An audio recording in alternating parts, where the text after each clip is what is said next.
നമസ്തേ. ശ്രേഷ്ഠയുടെ പുതിയ അധ്യായത്തിലേക്ക് സ്വാഗതം.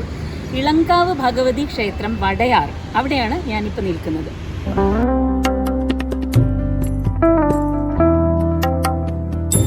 ഇവിടുത്തെ പ്രധാന പ്രതിഷ്ഠ ഭഗവതിയാണ്.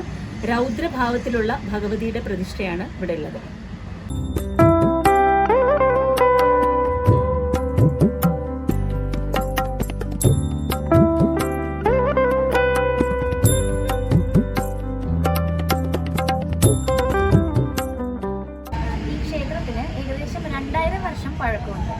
അത്രയും പഴയ ക്ഷേത്രമാണ്.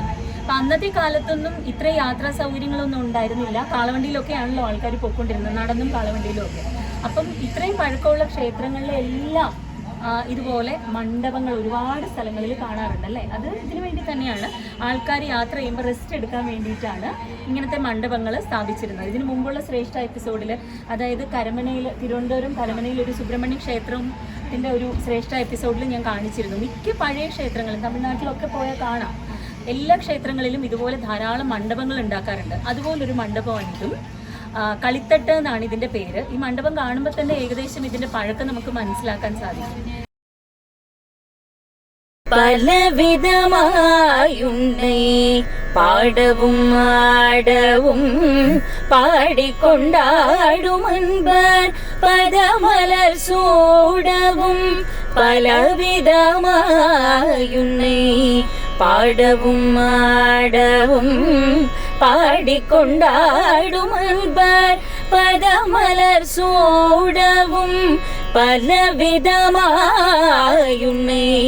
പാടവും ആടവും പാടിക്കൊണ്ടാടുമൻപർ പദമലർ സൂടവും ഉലകം മുഴുതുമേനതകമുറ കാണവും ഉലകം മുഴുതുമേനതകമുറ കാണവും ഒരു നിலை തരുവാய் കാഞ്ചി കാമേശ്വരി ഒരു നിலை തരുവാய் കാഞ്ചി കാമേശ്വരി ശ്രീചക്രരാജ സിംഹാസനേശ്വരി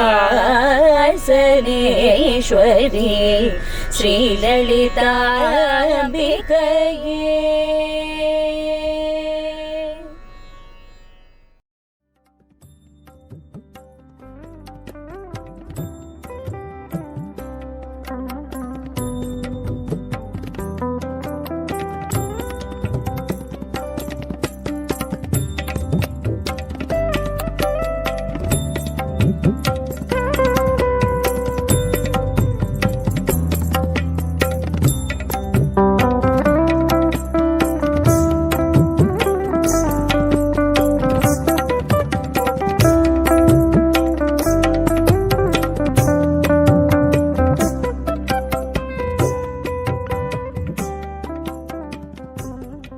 ഇളങ്കാവ് ഭഗവതി കൊടുങ്ങല്ലൂർ ഭഗവതിയുടെ സഹോദരിയായിട്ടാണ് കണക്കാക്കപ്പെടുന്നത് അല്ലേ.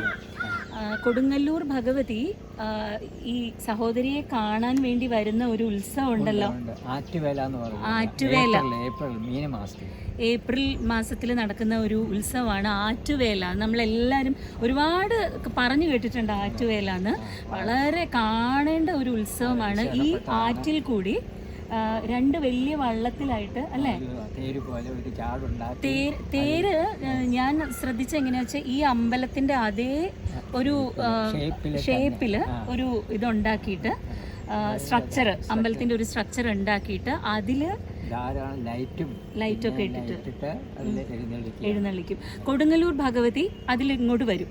വന്നിട്ട് ആ ഭഗവതിയെ ഇവിടുത്തെ മെയിൻ ക്ഷേത്രത്തിൽ ഇരുത്തിയിട്ട് ഈ ഭഗവതി, ഇവിടെയുള്ള ഇളങ്കാവ് ഭഗവതിയെ കൊണ്ടുപോയി പുറത്തൊരു ചെറിയ അമ്പലം പോലെ ഒരു ഇത് ഉണ്ടാക്കിയിട്ടുണ്ട്, അനിയത്തി, അവിടെ കൊണ്ടിരുത്തും. അത് ഞാൻ കാണിച്ചുതരാം അങ്ങോട്ട് പോകുമ്പോൾ. നല്ല ഭംഗിയാണ് അത് ഉണ്ടാക്കിയത് കാണാനായിട്ട്.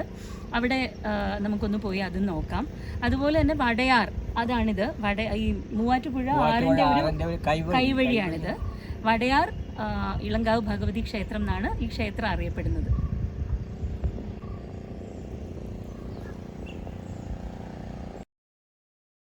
ആറ്റുവേലയുടെ സമയത്ത് ഇവിടുത്തെ ഭഗവതിയെ ഇതിനുള്ളിലാണ് കൊണ്ടിരുത്തുന്നത്. എന്നിട്ട് മെയിൻ പ്രതിഷ്ഠയുടെ അവിടെ കൊടുങ്ങല്ലൂർ ഭഗവതിയെ കൊണ്ടിരുത്തും. ഈ ഭഗവതിയെ ഇളങ്കാവ് ഭഗവതിയെ കൊണ്ടിരുത്താൻ വേണ്ടി പണിത ഒരു ചെറിയ ഒരു ഉപക്ഷേത്രമാണ് ഈ കാണുന്നത്.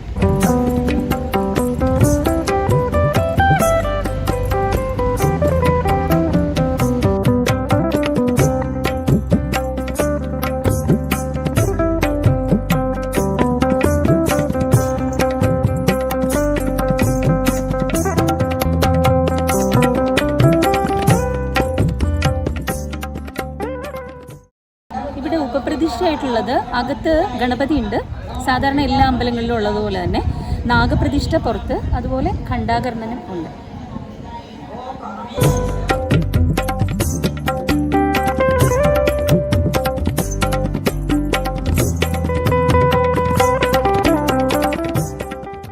കേരളത്തിലെ പുരാതനമായ മറ്റൊരു ക്ഷേത്രം കൂടി നമ്മളിന്ന് പരിചയപ്പെട്ടു. ഇനിയൊരു ശ്രേഷ്ഠാധ്യായത്തിൽ വീണ്ടും കാണാം. നന്ദി.